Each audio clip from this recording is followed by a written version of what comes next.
Let's talk about the indispensable employee. Now, in reality, no one's indispensable. All of our replacements are an email, a FaceTime, or a Skype conference call away. But there are certain characteristics that we can use that make us indispensable.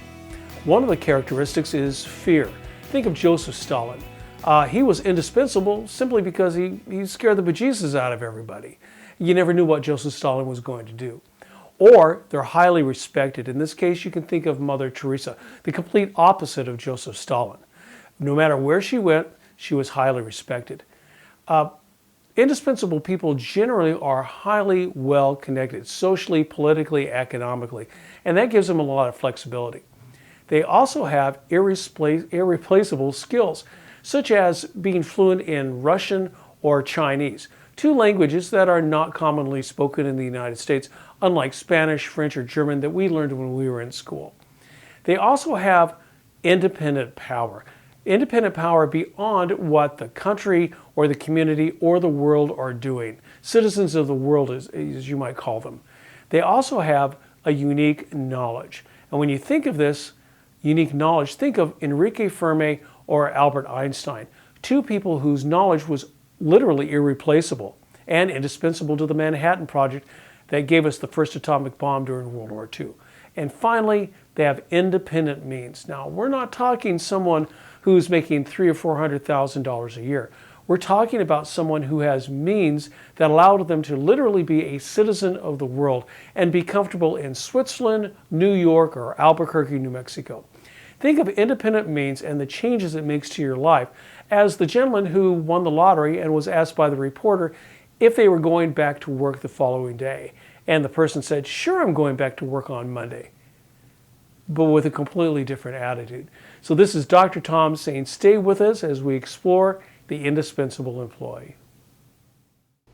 Okay, in this lesson we're going to talk about who is indispensable. And as you can see on the slide in front of you, we have a few bullet points we're going to cover. Now, as I said before, because of modern technology with Skype and email and the modern job board, your replacement is literally a mouse click away. A friend of mine, his son works for a major car manufacturer as an engineer, quality control engineer, and he talked about how his son would sit in his office in Dallas, Texas, and he would monitor the manufacturing processes of the company's plant, which was several states away. And he talked about how, the job was great and the benefits and the money he was making and saving. And then on the surface, it appeared really, really great. And then I thought about it and I thought, wait a minute. If he's sitting in Texas and he's monitoring a job through a computer in, let's say, Ohio, how much more difficult would it be to move that position to, let's say, South Korea or China or Hong Kong, wherever it happened to be? Because in real time, it would make a difference where the engineer was. The engineer could go into the system and make some minor modifications and change the same result.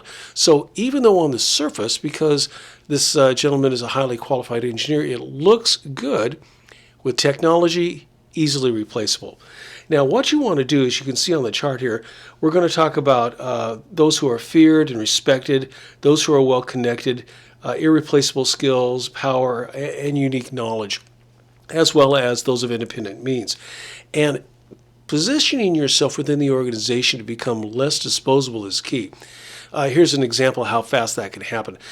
Years ago, I worked in Los Angeles in a software company, and we were product managers. We would develop the software and manage the whole process from marketing and advertising, development, quality control, literally a cradle-to-grave kind of operation.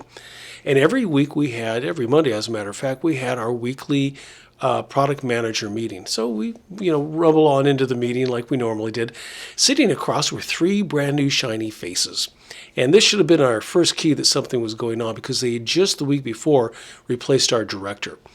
And we talked to introduce ourselves to each other and found out that the three people sitting across from us had literally just graduated from Stanford and Harvard with MBAs. And they had been hired as our replacements. And so our job was literally, as we were told by the new director, was to train these people to take over our jobs, but they never told us what we would be doing after we had completed this training process. So I thought, well, okay, let's see, I'm training you to take my job, but I don't have a job when this training is over. So why would I really want to train you well? So I take this guy and we go back to my office, and over the course of a couple of weeks, I'm walking him through the steps of the whole process. And it occurred to me that he had never been a project manager before. He had a Harvard MBA, but he had no real world experience. So at the very end of the training process, I turned to him and I said, has it ever occurred to you that everything I've told you over the last several weeks is wrong? And he looked at me and he thought, well, what? And I said, yeah, maybe everything I've told you is wrong. Maybe I've been lying to you this whole time, because at the end of the day, once I'm done here, you take my job. And he said, well, why would you do that? And I said, okay, Mr. Harvard, let me explain to you. I am training you to take my job, but I don't have a job after I'm done training you. So the more I can train you incorrectly, the worse you will look and the better I will look, and they'll have to hire me back into this position. So that's one of the things, that knowledge of how processes work is key. Now, those people who are also well connected within the organization helps a great deal. And so we asked ourselves, well, why did they go out and replace all of us with people from Stanford and Harvard with MBAs?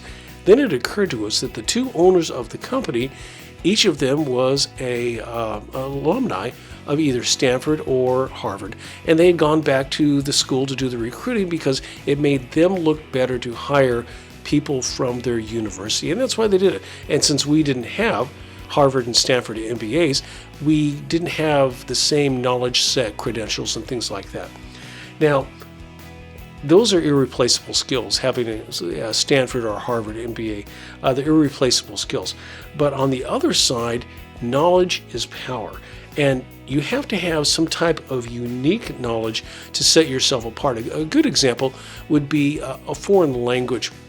For example, a friend of mine, his wife is from Holland and he was originally from Hong Kong. So his children would travel back and forth, alternating summers, with their grandparents in either Holland or the grandparents in Hong Kong. And his children became trilingual. They fluently read and spoke and wrote American English, Chinese, and they also did Dutch. And so they had a unique skill set that in any organization would make them irreplaceable, especially since they knew people in those countries and could blend into society. So that's one of the things we'll talk about as we move on to our other lessons of the indispensable employee and who is indispensable. And this is Dr. Tom, and I'll be right back.